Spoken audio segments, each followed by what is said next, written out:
Assalamualaikum warahmatullahi wabarakatuh. Kali ini saya akan mempresentasikan tugas yang sudah saya buat, yaitu dengan materi permintaan dan penawaran agregat ekonomi makro. Sebelumnya, perkenalkan nama saya Renata Ardianti dengan NPM 2312010431. Definisi permintaan. Permintaan agregat atau agregat demand merujuk pada jumlah total barang dan jasa yang dibeli oleh seluruh sektor ekonomi dalam suatu perekonomian pada berbagai tingkatan harga dalam waktu tertentu. Faktor yang mempengaruhi permintaan agregat. Permintaan agregat dipengaruhi oleh berbagai faktor, yaitu yang pertama tingkatan harga atau price level, yang kedua pendapatan nasional, yang terakhir ada kebijakan fiskal dan kebijakan moneter. Persamaan yang menggambarkan permintaan agregat adalah AD sama dengan C plus I plus G plus X min M. C sendiri didefinisikan sebagai consumption dan I sebagai investasi, G sebagai pendapatan pemerintah, dan X sebagai ekspor, M dan dikurang M sebagai impor. Berikut adalah kurva permintaan agregat atau AD. P dilambangkan sebagai tingkatan harga. Di situ tertera P1 dan juga P2. P1 dengan panah ke P2 itu berarti penurunan tingkatan harga. Dan Y sendiri didefinisikan sebagai jumlah output. Di gambar tersebut terdapat Y1 dan juga Y2. Y1 dengan panah menuju Y2 didefinisikan menjadi kenaikan jumlah barang dan jasa yang diminta. Berikut adalah kurva contoh pergeseran. Yang atas adalah permintaan jangka pendek. Jadi kurva AD itu bergeser ke kanan seperti di gambar, itu berarti permintaan agregat meningkat.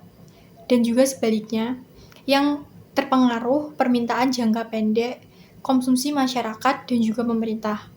Yang kurva bawah itu adalah permintaan jangka panjang. Seperti di gambar, ketika kurva AD bergeser ke kanan dalam jangka panjang, ini menunjukkan sebuah peningkatan kapasitas ekonomi. Dan sebaliknya, yang terpengaruh oleh teknologi, modal, dan juga tenaga kerja. Definisi penawaran. Definisi penawaran sendiri atau penawaran agregat atau agregat supply merujuk pada total jumlah barang dan jasa yang dapat diproduksi dan ditawarkan oleh seluruh perekonomian pada berbagai tingkatan harga dalam suatu periode waktu tertentu. Sedangkan faktor-faktor yang dapat mempengaruhi penawaran agregat adalah dipengaruhi oleh ketersediaan faktor produksi seperti tenaga kerja, modal, dan sumber daya alam. Di sini ada kurva penawaran agregat atau agregat supply. Kurva AS terdapat X sebagai tingkatan harga atau perubahan tingkatan harga dan Y jumlah produksi, yaitu perubahan jumlah barang yang ditawarkan. Ditarik garis menjadi penawaran agregat. Berbentuk dari kiri bawah ke kanan atas, yang artinya semakin tinggi tingkatan harga, maka akan semakin meningkat juga hasil produksi. Selanjutnya ada kurva penawaran agregat jangka pendek dan juga kurva penawaran agregat jangka panjang. Dimulai dari penawaran agregat jangka pendek. Kurva penawaran agregat jangka pendek dapat dilihat pada gambar. Tingkatan harga atau didefinisikan sebagai X, yaitu ditulis menjadi P1 dan juga P2. Dengan tanda panah P1 menuju P2, yaitu adalah turunnya tingkat harga. Sedangkan Y atau jumlah output didefinisikan sebagai Y1 dan juga Y2. Dengan tanda panah Y2 menuju Y1 didefinisikan sebagai mengurangi jumlah penawaran barang dan jasa dalam jangka pendek. Ditarik garis dari kiri bawah ke kanan atas adalah penawaran agregat jangka pendek. Selanjutnya, gambar berikutnya, penawaran agregat jangka panjang. Sama untuk X didefinisikan sebagai tingkatan harga ditulis menjadi P1 dan juga P2, dan Y didefinisikan sebagai jumlah output ditulis dengan tingkatan output alamiah. P1 menuju P2 dengan tanda panah itu menunjukkan sebuah perubahan tingkatan harga. Sedangkan tingkatan output tertentu itu tidak mempengaruhi jumlah barang dan jasa yang ditawarkan dalam jangka panjang. Penawaran agregat jangka panjang dan juga jangka pendek dapat dilihat pada kurva di belakang ini. Kurva penawaran agregat klasik. Kaum klasik berpendapat bahwa penawaran agregat tergantung pada upah real, bukan upah nominal. Kenaikan upah nominal tidak akan mempengaruhi penawaran agregat jika diimbangi oleh kenaikan harga barang secara proporsional, sehingga upah real tetap dan output tidak berubah. Selanjutnya ada kurva yang menunjukkan model penawaran agregat klasik dengan hubungan antara tenaga kerja, upah real, dan juga output.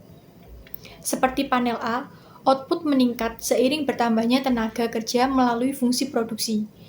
Panel B itu menunjukkan keseimbangan terjadi saat permintaan atau DL sama dengan penawaran tenaga kerja atau SL, dengan potensi pengurangan jika tidak tercapai. Selanjutnya, untuk panel C, yaitu penawaran agregat bersifat vertikal pada output keseimbangan, sehingga harga tidak mempengaruhi output.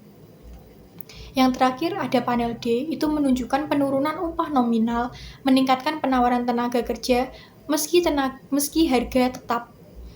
Jadi model ini menegaskan bahwa dalam jangka panjang, output ditentukan oleh faktor produksi, bukan harga ataupun upah nominal.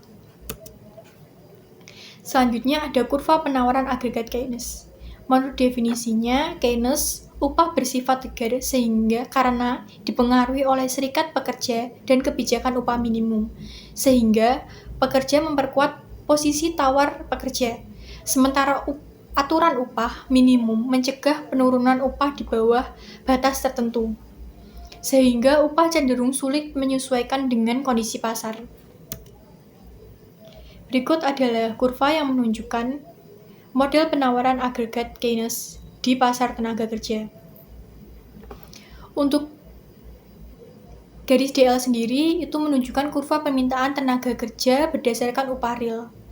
Jadi ada kurva, di situ ada X yang dilambangkan sebagai L, dan juga ada Y yang dilambangkan sebagai WP.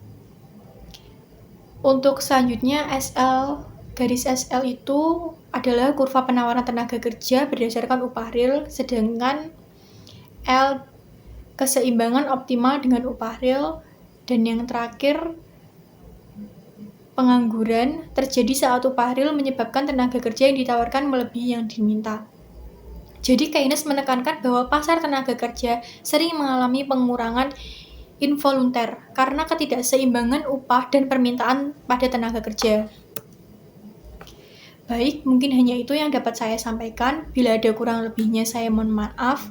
Terima kasih. Wassalamualaikum warahmatullahi wabarakatuh.